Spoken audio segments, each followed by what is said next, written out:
பயங்கரவாதத்துக்கு இந்தியா ஒருபோதும் பயப்படாது என்பதை ஆபரேஷன் சிந்தூர் நடவடிக்கையின் போது உலக நாடுகள் பார்த்தன என்று பிரதமர் மோடி கூறினார். கோவையில் முதல்வர் ஸ்டாலின் தலைமையில் நடந்த TN ரைசிங் முதலீட்டாளர் மாநாட்டில் 43,844 கோடிக்கு 158 நிறுவனங்களுடன் ஒப்பந்தங்கள் கையெழுத்தாகின. இதன் மூலம் 1 லட்சம் பேருக்கு வேலைவாய்ப்பு கிடைக்க வாய்ப்புள்ளது. அதிமுக ஆட்சியை விட 2.5 மடங்கு அதிக முதலீடுகளை ஈர்த்துள்ளோம். திமுக ஆட்சியையும் தமிழக வளர்ச்சியையும் பிரிக்க முடியாது என முதல்வர் ஸ்டாலின் தெரிவித்தார். பார்லிமெண்ட் குளிர்கால கூட்டத்தொடர் குறித்து ஆலோசிக்க வரும் 30ஆம் தேதி அனைத்துக் கட்சி கூட்டத்துக்கு பார்லிமெண்ட் விவகாரங்கள் துறை அமைச்சர் கிரண் ரிஜிஜு அழைப்பு விடுத்துள்ளார். கட்டாய கல்வி உரிமை சட்டம், தேசிய ஆசிரியர் கல்விக் குழும சட்டத்தில் திருத்தம் மேற்கொள்ள வேண்டும் என பிரதமர் மோடிக்கு முதல்வர் ஸ்டாலின் கடிதம் எழுதியுள்ளார். டெல்டா பகுதிகளில் மீத்தேன், ஹைட்ரோ கார்பன் திட்டங்களுக்கு அனுமதி அளித்துவிட்டு முதல்வர் ஸ்டாலின் துரோகம் பற்றி பேசுவது வேடிக்கையாக உள்ளதாக அதிமுக பொதுச் செயலாளர் பழனிசாமி விமர்சித்துள்ளார். 50 ஆண்டுகள் கட்சிக்காக உழைத்த எனக்கு கிடைத்த பரிசுதான் கட்சியிலிருந்து நீக்கம். இந்த மனவேதனையை அனைவரும் அறிவர் என அதிமுக முன்னாள் அமைச்சர் செங்கோட்டையன் கூறினார். செங்கோட்டையன் என்ன செய்கிறார் என்பதை பார்ப்பது எங்கள் வேலை அல்ல. செங்கோட்டையை பிடித்ததை போல் ஜார்ஜ் கோட்டையை பிடிக்க வேலை செய்கிறோம் என தமிழக பாஜக மூத்த தலைவர் தமிழிசை கூறினார். கரூர் சம்பவம் தொடர்பாக தாவேகா நிர்வாகிகள் ஆனந்த், ஆதவ் அர்ஜுனா, நிர்மல்குமாரிடம் சிபிஐ அதிகாரிகள் 2வது நாளாக 3 மணி நேரம் விசாரித்தனர். கரூர் மேற்கு மாவட்ட செயலாளர் மதியழகனிடம் 7 மணி நேரம் விசாரணை நடந்தது. செங்கோட்டையன் தாவேகாவில் இணைகிறாரா என்ற கேள்விக்கு பதிலளித்த ஆதவ் அர்ஜுனா, காத்திருங்கள், இன்னொரு நாள் நிதானமாக பேசலாம் என கூறிவிட்டு சென்றார். ஜாதிவாரி கணக்கெடுப்பு நடத்த மறுத்து அடாவடி செய்யும் திமுக அரசை கண்டித்து டிசம்பர் 17ஆம் தேதி சென்னை எழும்பூரில் ஆர்ப்பாட்டம் நடத்தப்படும் என பாமக தலைவர் அன்புமணி அறிவித்துள்ளார். SIR பதிவுக்கு 15 நாட்கள் கூடுதல் அவகாசம் வழங்க வேண்டும். SIR குறித்த தவறான கருத்துக்களை அரசியல் கட்சிகள் பரப்பக்கூடாது என புதிய தமிழகம் கட்சித் தலைவர் கிருஷ்ணசாமி தெரிவித்தார். அருணாச்சல பிரதேசம் இந்தியாவின் ஒருங்கிணைந்த மற்றும் பிரிக்க முடியாத பகுதி. சீனா எவ்வளவு மறுத்தாலும் இதனை மாற்ற முடியாது என வெளியுறவுத்துறை அமைச்சக செய்தி தொடர்பாளர் ரந்தர் ஜெய்ஸ்வால் கூறியுள்ளார். ராணுவ தளவாடங்களுக்கு வெளிநாட்டினரை சார்ந்திருக்கும் நிலையை இந்தியா தவிர்க்க வேண்டும் என மத்திய பாதுகாப்பு அமைச்சர் ராஜ்நாத் சிங் தெரிவித்தார். முதல்வர் மாற்றம் குறித்து பொதுவெளியில் பேச விரும்பவில்லை. இது எங்களில் ஒரு சிலருக்கு இடையிலான ரகசிய ஒப்பந்தம் என கர்நாடக துணை முதல்வர் DK சிவகுமார் கூறினார். நெல்லை மாவட்ட மேற்கு தொடர்ச்சி மலைப்பகுதிகளில் மழை குறைந்துள்ளதால் மணிமுத்தாறு, காரையாறு, சேர்வலாறு அணைகளில் நீர் திறப்பு நிறுத்தப்பட்டுள்ளது. பாசனம் மற்றும் குடிநீருக்காக தாமிரபரணியில் 2500 கன அடி நீர் வெளியேற்றப்பட்டு வருகிறது. 2047ஆம் ஆண்டுக்குள் வளர்ச்சியடைந்த இந்தியாவை உருவாக்க நாம் விரும்பினால் நம்முள் ராமரை எழுப்ப வேண்டும் என அயோத்தி ராமர் கோவிலில் காவி கொடியை ஏற்றி வைத்த பின் பிரதமர் மோடி கூறினார். பாலியல் வழக்கில் குற்றம் சாட்டப்பட்ட திமுக நிர்வாகிக்கு ஆதரவாக விழுப்புரம் MLA லட்சுமணன் அறிக்கை வெளியிடுகிறார். இதன் மூலம் திமுக அரசு எப்படி குற்றவாளியை காப்பாற்றுகிறது என தெரிகிறது என அதிமுக MP CV சண்முகம் கூறியுள்ளார்.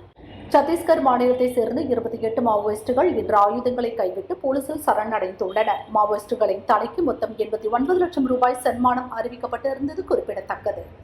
152 அடி உயரம் கொண்ட முல்லை பெரியாறு அணையின் நீர்மட்டம் 140 அடி எட்டியதை தொடர்ந்து கேரளாவின் இடுக்கி மாவட்ட மக்களுக்கு முதற்கட்ட வெள்ள அபாய எச்சரிக்கை விடப்பட்டுள்ளது. பொதுவாக அணையில் 142 அடி வரை தண்ணீர் தேக்கப்படுவது குறிப்பிடத்தக்கது. SIR பார்த்து திமுக பயப்படுவது ஏன் என தெரியவில்லை. ஒருவேளை இறந்தவர்களின் ஓட்டுகளை போட்டுத்தான் வெற்றி பெற்றிருப்பார்களோ என்ற சந்தேகம் எழுவதாக பாஜக மாநில பொதுச் செயலாளர் ராமஸ்ரீனிவாசன் கூறியுள்ளார்.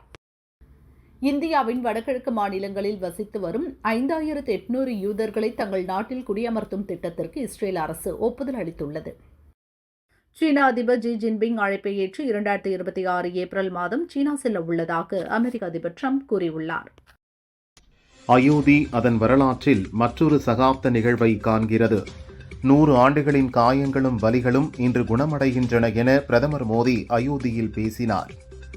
அயோத்தி ராமர் கோயிலில் காவி கொடியை ஏற்றி வைத்த பிரதமர் மோடி 2047இல் இந்தியா சுதந்திரம் அடைந்து 100 ஆண்டுகள் நிறைவடையும் போது நாம் ஒரு வளர்ந்த இந்தியாவை உறுதி செய்ய வேண்டும் என பேசினார்.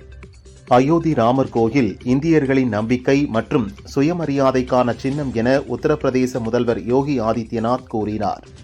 ஒரு காலத்தில் அயோத்தியில் உயர்ந்து பறந்து உலகத்துக்கு அமைதி செழிப்பை தந்தது ராமராஜ்யத்தின் காவிக்கொடி. அது இப்போது மீண்டும் உயர பறப்பதை பார்க்கிறோம் என RSS தலைவர் மோகன் பகவத் தெரிவித்தார்.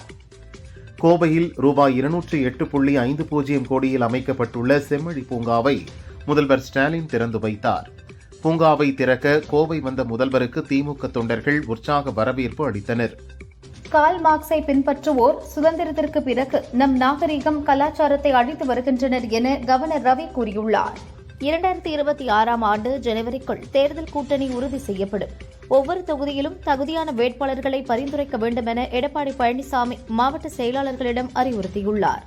கணவனை பிரிந்து வாழும் பெண்ணை பாலியல் வன்கொடுமை செய்து அதை வீடியோ எடுத்து 6 மாதங்களாக தொடர்ந்து அச்சுறுத்தி வரும் வானூர் மேற்கு ஒன்றிய திமுக பொறுப்பாளரை உடனடியாக கைது செய்ய வேண்டும் என பழனிசாமி வலியுறுத்தியுள்ளார். உயிரோடும் உணர்வோடும் இருக்க வேண்டிய தமிழ் பற்றை தங்கள் பிரிவினைவாத அரசியலுக்காகவும் தங்கள் பிழைப்புவாத வியாபாரத்திற்காகவும் திமுக தொடர்ந்து பயன்படுத்தி வருகிறது என அண்ணாமலை குற்றம் சாட்டியுள்ளார். கோவையில் செம்மொழி பூங்காவை திறந்து வைத்த முதல்வர் ஸ்டாலின் கல்வெட்டு மற்றும் செயற்கை மலைக்குன்றை திறந்து வைத்து கடையேழு வள்ளல்களின் சிலைகளை பார்வையிட்டார். மாநில அரசுதான் ஆள வேண்டும், ராஜ்பவனுக்கு ஆட்சி அதிகாரம் கிடையாது, சுப்ரீம் கோர்ட் என்றுமே கவர்னரை பாராட்டியது கிடையாது என அமைச்சர் ரகுபதி தெரிவித்துள்ளார். குமரிக்கடல் மற்றும் அதனை ஒட்டிய இலங்கை தென்மேற்கு வங்கக்கடல் பகுதிகளில் ஒரு காற்றழுத்த தாழ்வு பகுதி உருவானது. இது 24 மணி நேரத்தில் வலுப்பெற வாய்ப்புள்ளது. புதுக்கோட்டை, தஞ்சாவூர், நாகை, திருவாரூர், மயிலாடுதுறை, கடலூர், விழுப்புரம், செங்கல்பட்டு, காஞ்சிபுரம், சென்னை, திருவள்ளூர் ஆகிய 11 மாவட்டங்களுக்கு வரும் 29ஆம் தேதி மிக கனமழைக்கான ஆரஞ்ச் அலர்ட் விடுக்கப்பட்டுள்ளது. பீகார் சட்டசபை டிசம்பர் 1ஆம் தேதி கூடுகிறது. 5 நாட்கள் நடைபெறும் இந்த கூட்டத்தொடரில் எம்எல்ஏக்களுக்கு சபாநாயகர் பதவி பிரமாணம் செய்து வைக்கிறார். போலீஸ் ஸ்டேஷன்களில் சிசிடிவி கேமராக்கள் பொருத்தப்படாதது தொடர்பான வழக்கை விசாரித்த சுப்ரீம் கோர்ட் லாக்அப்களில் நடக்கும் வன்முறையையும் லாக்அப் மரணங்களையும் நாடு பொறுத்துக் கொள்ளாது என தெரிவித்தது. மலையாள நடிகையை கடத்தி பாலியல் துன்புறுத்தல் செய்த மலையாள நடிகர் திலீப் உட்பட 8 பேருக்கு எதிரான கடத்தல் பாலியல் வழக்கில் எர்ணாகுளம் மாவட்ட அமர்வு நீதிமன்றம் டிசம்பர் 8ஆம் தேதி தீர்ப்பு வழங்குகிறது. புதுச்சேரியில் தேர்தல் துறை இண்டி கூட்டணிக்கு ஆதரவாக செயல்படுவதாகவும் எஸ்ஐஆர் விண்ணப்ப படிவத்தை திரும்பப் பெறும் தேதியினை நீட்டிக்க வேண்டும் எனவும் அதிமுக செயலாளர் அன்பழகன் கேட்டுக் கொண்டார். ராஷ்டிரிய ஜனதா தள கட்சியை பாடல்கள் மூலம் அவமதித்ததாக பல்வேறு பாடகர்கள் மீது வழக்கு தொடரப்போவதாக அக்கட்சியின் தலைவர் தேஜஸ்வி யாதவ் தெரிவித்தார். சாதிவாரி மக்கள் தொகை கணக்கெடுப்பை நடத்த மாட்டோம் என்று பிடிவாதம் பிடிக்கும் திமுக அரசை கண்டித்து 17ஆம் தேதி சென்னை எழும்பூர் ராஜரத்தினம் திடல் அருகில் நடைபெறவுள்ள தொடர் முழக்க போராட்டத்திற்கு நான் தலைமை ஏற்கிறேன் என பாமக தலைவர் அன்புமணி தெரிவித்துள்ளார். தமிழகத்தில் அரங்கேறும் மணல் கொள்ளைக்கு முற்றுப்புள்ளி வைப்பதில் முதல்வர் ஸ்டாலின் தனி கவனம் செலுத்த வேண்டும் என முன்னாள் முதல்வர் ஓ பன்னீர்செல்வம் வலியுறுத்தியுள்ளார். இந்திய அரசியலமைப்பு சட்டத்தின் 75வது ஆண்டு விழாவையொட்டி நவம்பர் 26ஆம் தேதி அனைத்து அரசு அலுவலகங்கள், பள்ளி, கல்லூரிகளில் அரசியலமைப்பு முகப்புரையை வாசிக்க வேண்டும் என முதல்வர் ஸ்டாலின் உத்தரவிட்டுள்ளார். மேலும் முகப்புரை வாசிப்பு மற்றும் அது தொடர்பான போட்டிகளை நடத்தவும் உத்தரவிட்டார். கவர்னர் எங்கே சென்றாலும் தமிழர்களை இழிவுபடுத்துவதை கொள்கையாக வைத்துள்ளார். திராவிடம் என்ற வார்த்தை தேசிய கீதத்தில் இடம்பெற்றுள்ளது என்பது கவர்னருக்கு தெரியாதா என அமைச்சர் ரகுபதி கேள்வி கேட்டுள்ளார். தமிழகத்தில் வடமாநிலத்தோருக்கு ஓட்டுரிமை வழங்கினால் மக்கள் புரட்சி வெடிக்கும் என தேமுதிக பொதுச் செயலாளர் பிரேமலதா தெரிவித்துள்ளார். எஸ்ஐஆர் பணிகளை எதிர்த்து மதிமுக தரப்பில் பொதுச் செயலாளர் வைகோ தாக்கல் செய்த மனு மீதான விசாரணை இன்று சுப்ரீம் கோர்ட் தலைமை நீதிபதி சூரியகாந்த் அமர்வில் விசாரணைக்கு வந்தது. மனு மீது பதிலளிக்க தேர்தல் ஆணையத்திற்கு நோட்டீஸ் பிறப்பித்து வழக்கு ஒத்திவைக்கப்பட்டது. கோவை திமுக அரசின் பழிவாங்கும் நடவடிக்கைகளால் இன்று புறக்கணிக்கப்பட்டு வருகிறது. விரைவில் கையாலாகாத திமுக ஆட்சியை அகற்றி கோவையின் பெருமையை மீட்டெடுப்போம் என அண்ணாமலை கூறினார். கூட்டணி குறித்து பேச்சுவார்த்தை நடத்திட காங்கிரஸ் ஐவர் குழு ஓரிரு நாட்களில் திமுக தலைவர்களை சந்திக்க உள்ளதாக செல்வ பெருந்தகை கூறினார். தெற்கு வங்கக்கடலில் நிலவும் ஆழ்ந்த காற்றழுத்த தாழ்வு பகுதி காற்றழுத்த தாழ்வு மண்டலமாக 6 மணி நேரத்தில் வலுப்பெறும் என இந்திய வானிலை ஆய்வு மையம் அறிவித்துள்ளது. பாஜக மாநில தலைவர் நயினார் நாகேந்திரன் இன்று டெல்லி செல்கிறார். கூட்டணி பேச்சுவார்த்தை நடத்த கட்சி சார்பில் குழு அமைப்பது தொடர்பாக அமித்ஷா ஜே.பி. நட்டாவை சந்தித்து பேச உள்ளதாக தகவல்கள் வெளியாகியுள்ளது. அயோத்தி ராமர் கோவிலின் 161 அடி உயர கோபுரத்தின் மீது அமைக்கப்பட்டுள்ள 30 அடி உயர கம்பத்தில் இன்று பிரதமர் மோடி கொடியேற்றுகிறார். அயோத்தி வந்த பிரதமர் மோடிக்கு மக்கள் மலர்தூவி உற்சாக வரவேற்பளித்தனர். அயோத்தி ராமர் கோயில் கொடியேற்று விழாவை முன்னிட்டு அயோத்தி ராமர் கோயில் அமைந்துள்ள முக்கிய 7 சன்னதிகளில் பிரதமர் மோடி வழிபாடு நடத்தினார். அயோத்தியில் உள்ள அன்னபூர்ணா கோயிலில் பிரதமர் மோடி தரிசனம் செய்து சிறப்பு பூஜைகள் செய்தார். உத்தரப்பிரதேச முதல்வர் யோகி ஆதித்யநாத் மற்றும் கவர்னர் ஆனந்திபென் பட்டேல் ஆகியோர் அவருடன் இணைந்து வழிபாட்டில் பங்கேற்றனர். விவசாயிகளின் கண்ணீர் கவலையை திமுக அரசு புரிந்து கொள்ளவில்லை. தனது குறைகளை மறைக்கவே இபிஎஸ் மீது முதல்வர் விமர்சனம் செய்வதாக முன்னாள் அமைச்சர் உதயகுமார் குற்றம் சாட்டியுள்ளார். எஸ்ஐஆர் பணிகள் தொடர்பாக மாவட்ட செயலாளர்களுடன் சென்னை ராயப்பேட்டையில் உள்ள தலைமை அலுவலகத்தில் அதிமுக பொதுச் செயலாளர் பழனிசாமி காணொலி மூலம் ஆலோசனை நடத்தினார். தொழிலாளர் உரிமைகளை பறிக்கும் தொகுப்பு சட்டங்களை திரும்பப் பெற வலியுறுத்தி டிசம்பர் 8-இல் விசிக, இந்திய கம்யூனிஸ்ட், மார்க்சிஸ்ட் கம்யூனிஸ்ட் கட்சிகள் போராட்டம் அறிவித்துள்ளன. அதிமுகவிலிருந்து சமீபத்தில் நீக்கப்பட்ட மூத்த தலைவர் செங்கோட்டையன் தற்போது விஜய் தலைமையில் தவேகாவில் இணையவுள்ளதாக கூறப்படுகிறது. விஜய் உடனான சந்திப்புக்கு பின் நாளை அல்லது நவம்பர் 27-இல் அவர் தவேகாவில் இணைவார் என சொல்லப்படுகிறது. 2026 ஆண்டு சட்டசபை தேர்தல் கூட்டணி தொடர்பாக அடுத்த மாதம் சேலம் ஆத்தூரில் உள்ள தலைவாசலில் நடைபெறவுள்ள கூட்டத்தில் அறிவிக்கப்படும் என பாமக நிறுவனர் ராமதாஸ் தெரிவித்தார். நாளை நடைபெறவிருக்கும் கூட்டுறவு அரசு பணியாளர்களுக்கான நேர்முக தேர்வில் ரூபாய் 10 லட்சம் முதல் ரூபாய் 15 லட்சம் வரை வசூல் நடப்பதாக பாதிக்கப்பட்ட மாணவர்கள் புகார் கூறுவதாக தமிழக பாரதிய ஜனதா முன்னாள் தலைவர் அண்ணாமலை தெரிவித்துள்ளார். நிரந்தர வீடு, வீட்டுக்கு ஒரு மோட்டார் சைக்கிள் போன்ற தாவேக தலைவர் விஜயின் தேர்தல் வாக்குறுதிகளை எப்படி பார்க்கிறீர்கள் என்ற கேள்விக்கு முதலில் அத்தைக்கு மீசை முளைக்கட்டும், மற்றதை பிறகு பார்க்கலாம் என முன்னாள் அமைச்சர் ஜெயக்குமார் தெரிவித்தார். மத்திய அரசு விதை மசோதா 2025 கொண்டு வருவதற்கான முயற்சியில் ஈடுபட்டிருக்கிறது. அது விவசாயத்தை அடியோடு பாழ்படுத்தும் மசோதா என தமிழக காங்கிரஸ் தலைவர் செல்வ பெருந்தகை தெரிவித்தார். வரும் தேர்தலில் இளைஞர் சங்க தலைவர் தமிழ்குமரன், எம்எல்ஏ அருள் ஆகியோர் போட்டியிடுவார்கள் என பாமக நிறுவனர் ராமதாஸ் தெரிவித்தார். எஸ்ஐஆரை எதிர்த்து நாடு தழுவிய யாத்திரை நடத்த உள்ளதாக அறிவித்த மேற்குவங்க முதல்வர் மம்தா, தேர்தல் ஆணையத்தின் வேலை பாரபட்சமற்றதாக இருப்பதுதான் பாஜகவின் ஆணையமாக இருப்பது அல்ல என குற்றம் சாட்டினார். 2029-இல் மத்திய ஆட்சியில் இருந்து பாஜக தூக்கி எறியப்படும் என்றார். மேற்கு வங்கம், தமிழகம் உள்ளிட்ட 11 மாநிலங்களில் எஸ்ஐஆர் பணி நடைபெற்று வரும் நிலையில் எஸ்ஐஆர் பணிகளுக்கு வெளியாட்கள் நிரப்பப்படுவது சந்தேகத்தை எழுப்புகிறது என்றும், தனியார் அடுக்குமாடி குடியிருப்புகளில் வாக்குச்சாவடி அமைக்க தேர்தல் ஆணையம் பரிசீலித்து வருவது ஏன் என கேள்வி எழுப்பி மேற்கு வங்க முதல்வர் மம்தா தேர்தல் ஆணையத்துக்கு கடிதம் எழுதியுள்ளார். லக்னோவில் நாளை நடைபெறும் 19வது தேசிய ஜாம்பூரி விழாவில் பாரத சாரண சாரணியர் இயக்கத்தின் உயரிய விருதான வெள்ளி யானை விருதினை தமிழக கல்வி அமைச்சர் மகேஷ் பெறுகிறார். அம்மாநில கவர்னர் ஆனந்திபென் பட்டேல் விருதை வழங்குகிறார். கர்நாடகாவில் வருமானத்துக்கு அதிகமாக சொத்து குவித்ததாக 10க்கும் மேற்பட்ட அதிகாரிகள் வீடுகளில் லோக் ஆயுக்தா போலீசார் அதிரடி சோதனை நடத்தி வருகிறார்கள். பார்லிமென்ட் குளிர்கால கூட்டத்தொடர் டிசம்பர் 1ஆம் தேதி தொடங்க உள்ள நிலையில் ராஜ்யசபா தலைவர் வழங்கும் தீர்ப்புகளை அவைக்கு உள்ளேயோ வெளியேயோ விமர்சிக்க கூடாது என எம்பிக்களுக்கு மத்திய அரசு கட்டுப்பாடு விதித்துள்ளது. எத்தியோப்பியா எரிமலை வெடிப்பால் சாம்பல் மேகங்கள் இந்தியாவிற்குள் நுழைந்ததால் டெல்லி, சென்னை உள்ளிட்ட நகரங்களில் விமான சேவை பாதிக்கப்பட்டுள்ளது. சென்னை மும்பை விமானம் 2.5 மணி நேரம் தாமதமாக புறப்பட்டது. சத்தீஸ்கரின் நாராயண்பூரில் உள்ள தனியார் பள்ளியில் ஹோம்ஒர்க் செய்யாத எல்கேஜி மாணவனை மரத்தில் கட்டி தொங்கவிட்ட 2 ஆசிரியர்கள் சஸ்பெண்ட் செய்யப்பட்டுள்ளனர். டெல்லியில் காற்று மாசு ஆபத்தான அளவிற்கு உயர்ந்து வரும் நிலையில் அரசு மற்றும் தனியார் அலுவலகங்கள் 50% பணியாளர்கள் மட்டுமே அலுவலகத்திற்கு வர வேண்டும் என்றும், மீதமுள்ள ஊழியர்கள் கட்டாயம் வீட்டிலிருந்தே பணிபுரிய வேண்டுமென உத்தரவிட்டுள்ளது. மகாராஷ்டிரா, மத்திய பிரதேசம், சத்தீஸ்கர் மாநில முதல்வர்களுக்கு மாவோயிஸ்ட் இயக்கம் கடிதம் எழுதியுள்ளது. அதில் பிப்ரவரி மாதம் 15ஆம் தேதிக்குள் சரணடைய விரும்புவதாக மாவோயிஸ்டுகள் கூறியுள்ளனர்.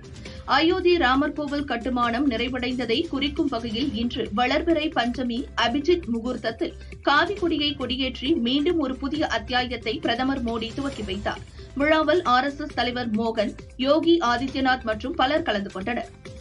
ஓட்டுச்சாவடி நிலை அலுவலர் வீட்டுக்கு வந்தால் சிறிதும் தயக்கமின்றி அவரை வீட்டுக்குள் கட்டி போடுங்கள், நான் வரும் வரை வெளியே விடாதீர்கள் என ஜார்க்கண்ட் அமைச்சர் இர்ஃபான் அன்சாரி பேசியது சர்ச்சையை ஏற்படுத்தியுள்ளது. இந்தியாவின் 53வது தலைமை நீதிபதியாக சூரியகாந்த் நேற்று பதவியேற்றார். பதவியேற்ற முதல் நாளிலேயே 17 வழக்குகளை விசாரித்துள்ளார். திருவண்ணாமலை அருணாச்சலேஸ்வரர் கோவில் கார்த்திகை தீப திருவிழா 2ஆம் நாள் காலை உற்சவத்தில் இன்று சூரிய திரை வாகனத்தில் சந்திரசேகர், உண்ணாமலை அம்மன் சமேதராய் அண்ணாமலையார் எழுந்தருளி பக்தர்களுக்கு அருள் பாலித்தனர். உலாவின் போது தரையில் விழுந்து வணங்கி பக்தர்கள் வழிபட்டனர். சபரிமலையில் மண்டல பூஜைக்காக பக்தர்கள் குவிந்துள்ள நிலையில் கூட்டத்தை கட்டுப்படுத்தும் நோக்கத்தில் தற்போது 5000ஆக உள்ள ஸ்பாட் புக்கிங் தரிசன பதிவை அதிகரிக்க தேவஸ்தானம் சார்பில் முடிவு செய்யப்பட்டுள்ளது. திருச்சானூர் பத்மாவதி தாயார் கோயிலில் நடந்த பிரம்மோற்சவம் பஞ்சமி தீர்த்தத்துடன் நிறைவு பெற்றது. லட்சக்கணக்கான பக்தர்கள் தெப்பக்குளத்தில் புனித நீராடினர். 1,30,00,000 ரூபாய் மதிப்புள்ள நகைகள் பத்மாவதி தாயாருக்கு ஏழுமலையான் கோயிலில் இருந்து கொண்டு சென்று சமர்ப்பிக்கப்பட்டது. திருச்சி மலைக்கோட்டை தாயுமானசாமி கோயிலில் கார்த்திகை தீப திருவிழாவை முன்னிட்டு 300 மீட்டர் பருத்திகளை கொண்ட ராட்சச திரி 40 அடி உயர கோபுரத்தில் உள்ள கொப்பரையில் வைக்கப்பட்டது. திருநெல்வேலி நெல்லியப்பர் கோயிலில் நித்திய திருமஞ்சனத்திற்காக தாமிரபரணி ஆற்றில் வெள்ளப்பெருக்கு இருந்தாலும் அர்ச்சகர்கள் தீர்த்தம் எடுத்து சென்றனர். சுவாமிக்கு நிலை பெருக பூஜை நடைபெற்றது. திருப்பரங்குன்றம் சுப்பிரமணிய சுவாமி கோயிலில் கார்த்திகை தீப விழா கொடியேற்றத்துடன் துவங்கியது. டிசம்பர் 3ஆம் தேதி மாலை 6 மணிக்கு கோயிலில் பாலதீபம் ஏற்றி மலைமேல் மகா தீபம் ஏற்றப்படவுள்ளது. திருவண்ணாமலை கார்த்திகை தீப திருவிழாவை முன்னிட்டு கூட்ட நெரிசலை குறைக்கும் வகையில் சிறப்பு ரயில்கள் இயக்கப்படும் என ரயில்வே துறை அறிவித்துள்ளது. மதுரை விமான நிலையத்தில் இருந்து பெங்களூரு செல்ல இருந்த விமானத்தில் தொழில்நுட்ப கோளாறு ஏற்பட்டதால் ரத்து செய்யப்பட்டது. நீலகிரி மாவட்டம் குன்னூரில் ஓட்டுச்சாவடி முகவர் சந்திப்பு நிகழ்ச்சியில் பங்கேற்க சென்ற தேமுதிக பொதுச் செயலாளர் பிரேமலதாவுக்கு கொடமலை கிராம மக்கள் பாரம்பரிய நடனமாடி வரவேற்றனர். அவர்களுடன் பிரேமலதா பாரம்பரிய உடை அணிந்து நடனமாடினார். கனமழை எச்சரிக்கையை தொடர்ந்து தேவையான முன்னெச்சரிக்கை நடவடிக்கை எடுக்க மாவட்ட கலெக்டர்களுக்கு தமிழக அரசு அறிவுறுத்தியுள்ளது. கடலூர், மயிலாடுதுறை, நாகை, தஞ்சை, திருவாரூர், புதுக்கோட்டை மாவட்டங்களில் நிவாரண மையங்களை தயார் நிலையில் வைக்க உத்தரவிட்டுள்ளது. சென்னையில் வடகிழக்கு பருவமழை இன்று வரை இயல்பை விட 28% குறைவாக பெய்துள்ளது. இயல்பான மழை அளவு 60.4 சென்டிமீட்டராக உள்ள நிலையில் இன்று வரை 43.5 சென்டிமீட்டர் மட்டுமே பெய்துள்ளது என வானிலை மையம் தெரிவித்துள்ளது. திருடு போன நகையை போலீசார் கண்டுபிடிக்க முடியாவிடில் பாதிக்கப்பட்ட நபருக்கு நகையின் மொத்த மதிப்பிலிருந்து 30% தொகையை அரசு இழப்பீடாக வழங்க வேண்டும் என மதுரையைச் சேர்ந்த பெண் தொடர்ந்த வழக்கில் ஹைகோர்ட் மதுரை கிளை உத்தரவிட்டுள்ளது. வங்கக்கடலில் உருவாகியுள்ள குறைந்த காற்றழுத்த தாழ்வு மண்டலமானது மேலும் வலுவடைந்துள்ளதால் பாம்பன் துறைமுகத்தில் 3ஆம் எண் புயல் எச்சரிக்கை கூண்டு ஏற்றப்பட்டுள்ளது. மேட்டூர் அணைக்கு வினாடிக்கு 5223 கன அடியாக இருந்த நீர்வரத்து 6414 கன அடியாக அதிகரித்துள்ளது. அணையின் நீர்மட்டம் 113.81 அடியாக உள்ளது. காட்பாடி அருகே ஓடும் ரயிலில் இருந்து கர்ப்பிணி பெண்ணை தாக்கி கீழே தள்ளிவிட்டு வழிப்பறியில் ஈடுபட்ட ஹேமராஜ் என்பவருக்கு 15 ஆண்டுகள் சிறை தண்டனை விதித்து வேலூர் மகளிர் நீதிமன்றம் தீர்ப்பு வழங்கியுள்ளது. குற்றாலத்தில் மெயினருவி மற்றும் ஐந்தருவி பழைய குற்றாலம் அருவிகளில் தொடர் மழையால் வெள்ளப்பெருக்கு ஏற்பட்டுள்ளது. இதனால் 5வது நாளாக குளிக்க தடை நீட்டிக்கப்பட்டுள்ளது. அகில இந்திய காங்கிரஸ் கமிட்டியில் கடினமாக உழைப்பவர்களுக்கு பதவி வழங்கப்படும் என காங்கிரஸ் கமிட்டியின் தமிழக பார்வையாளருமான வம்சி கிருஷ்ணா கூறினார். பொதுமக்களின் கோரிக்கையை ஏற்று கார்த்திகை மாதத்தில் வரும் சுபமுகூர்த்த தினத்தன்று அனைத்து சார் பதிவாளர் அலுவலகங்களிலும் கூடுதல் முன்பதிவு டோக்கன்கள் ஒதுக்கீடு செய்யப்படும் என பதிவுத்துறை தலைவர் தெரிவித்துள்ளார். தமிழக கடலோர பகுதிகள், வங்கக்கடல் மற்றும் அரபிக்கடல் பகுதிகளில் இன்று சூறாவளி காற்று வீசும் என வானிலை ஆய்வு மையம் எச்சரிக்கை விடுத்துள்ளது. குமரி, நெல்லை, தூத்துக்குடி, ராமநாதபுரம் மாவட்டங்களில் ஓரிரு இடங்களில் கனமழை பெய்யும் என்றும் கூறியுள்ளது. தெற்கு அந்தமான் கடல் பகுதியில் உருவான காற்றழுத்த தாழ்வு பகுதி காற்றழுத்த தாழ்வு மண்டலமாக மாறியது. இது மேலும் தீவிரமடைந்தாலும் புயலாக மாறாது என இந்திய வானிலை மையம் தெரிவித்துள்ளது. நெல்லை மாவட்டத்தில் கனமழை பெய்து வருவதால் பாபநாசம், சேர்வலாறு, மணிமுத்தாறு அணைகளின் நீர்மட்டம் கணிசமாக உயர்ந்துள்ளது. தாமிரபரணி ஆற்றில் 3வது நாளாக வெள்ளப்பெருக்கு நீடிக்கிறது. தொடர் கனமழையால் திருவாரூர் மாவட்டம் முத்துப்பேட்டை, நன்னிலம், குடவாசல் உள்ளிட்ட பல்வேறு தாலுகாக்களில் பயிரிடப்பட்ட சுமார் 20,000 ஏக்கர் இளம் சம்பா தாளடி பயிர்கள் சேதமடைந்தன. போர்க்கால அடிப்படையில் தேவையான உதவிகளை செய்து தர அரசுக்கு விவசாயிகள் வலியுறுத்தியுள்ளனர். கன்னியாகுமரியில் பெய்து வரும் தொடர் மழை காரணமாக திருப்பரப்பு அருவியில் சுற்றுலா பயணிகள் குளிக்க 3வது நாளாக தடை விதிக்கப்பட்டுள்ளது. பேச்சிப்பாறை, பெருஞ்சாணி, சிற்றாறு அணைகளுக்கும் நீர்வரத்து அதிகரித்துள்ளது. கல்பாக்கம் அணுமின் நிலையத்தில் தொழில்நுட்ப பராமரிப்பு காரணமாக செப்டம்பர் 1ஆம் தேதி மின் உற்பத்தி நிறுத்தப்பட்டது. பராமரிப்பு பணிகள் முடிந்த நிலையில் இன்று மின் உற்பத்தி தொடங்கப்பட்டது. முதற்கட்டமாக 135 மெகாவாட் மின் உற்பத்தி தொடங்கியது. சென்னை மாநகராட்சி பகுதிகளில் நடைபெற்று வரும் வாக்காளர் பட்டியல் சிறப்பு தீவிர திருத்தம் உதவி மையம் இன்றுடன் முடிகிறது. படிவங்களை சமர்ப்பிக்க டிசம்பர் 4ஆம் தேதி கடைசி நாள். வாக்காளர் கணக்கீட்டு படிவத்தை ஆன்லைன் மூலம் பார்க்கலாம். மாதம்பட்டி ரங்கராஜ் விவகாரத்தில் தங்கள் நிறுவனத்தை தொடர்புபடுத்தி சோசியல் மீடியாவில் கருத்துக்கள் பதிவிட ஜாய் கிறிசல்டாவுக்கு தடை விதிக்க கோரி மாதம்பட்டி பாகசாலா நிறுவனம் தாக்கல் செய்த மனுவை சென்னை ஐகோர்ட் தள்ளுபடி செய்தது. நீலகிரி மாவட்டம் முதுமலை வனப்பகுதியில் புலிகள் கணக்கெடுப்பு பணிக்காக கேமராக்கள் பொருத்தும் பணியை வனத்துறையினர் தொடங்கினர். வரும் 29ஆம் தேதி வரை கேமராக்கள் பொருத்தப்பட்டு 30 புலிகள் கணக்கெடுக்கும் பணி தொடங்குகிறது. கோவை மாவட்டம் அன்னூர் தாசம்பாளையம் சாலையில் உள்ள விவசாய கிணறு திடீரென 20 அடிக்கு உள்வாங்கியதால் சுற்றியுள்ள வீடுகள் இடிந்து விடும் அபாயம் ஏற்பட்டுள்ளது. பேரூராட்சி நிர்வாகம் விரைந்து நடவடிக்கை எடுக்க அப்பகுதி மக்கள் வலியுறுத்தினர். நெல்லையில் பெய்த கனமழையால் கடந்த 24 மணி நேரத்தில் 15க்கும் மேற்பட்ட வீடுகள் மழையால் இடிந்ததாக மாவட்ட நிர்வாகம் கூறியுள்ளது. அதிகபட்சமாக சேரன் மகாதேவியில் 6 வீடுகள் இடிந்து சேதமடைந்துள்ளன.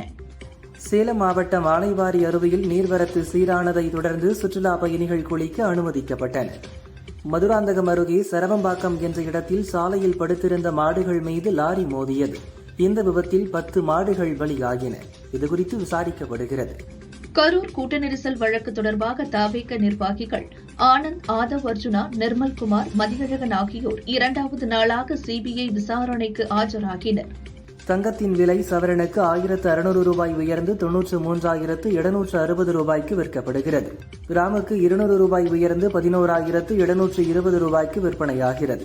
வெள்ளி விலை கிராம் 3 ரூபாய் உயர்ந்து 1 கிராம் 174 ரூபாய்க்கு விற்பனை செய்யப்படுகிறது. கரூரில் நகைப்பட்டறை ஊழியர் தவறவிட்ட 7 சவரன் தங்க மோதிரங்களை 2 மணி நேரத்தில் கண்டுபிடித்து உரியவரிடம் ஒப்படைக்கப்பட்டது. நகையை மீட்ட போலீஸ் எஸ்ஐ நாகராஜுக்கு பாராட்டுகள் குவிந்தன.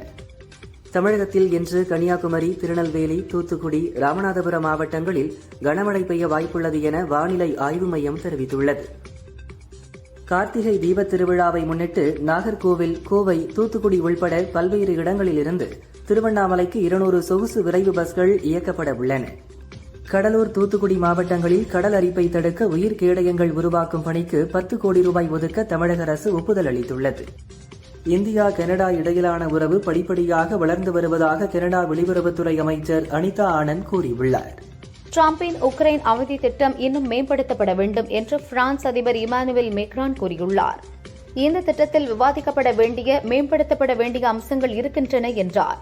எத்தியோப்பியா நாட்டில் உள்ள ஹேலி குப்பி எரிமலை 10,000 ஆண்டுகளுக்கு பின் வெடித்திருக்கும் நிலையில் அதன் சாம்பல் மேகங்கள் இந்தியாவின் வடமேற்கு பகுதி வரை சூழ்ந்துள்ளது.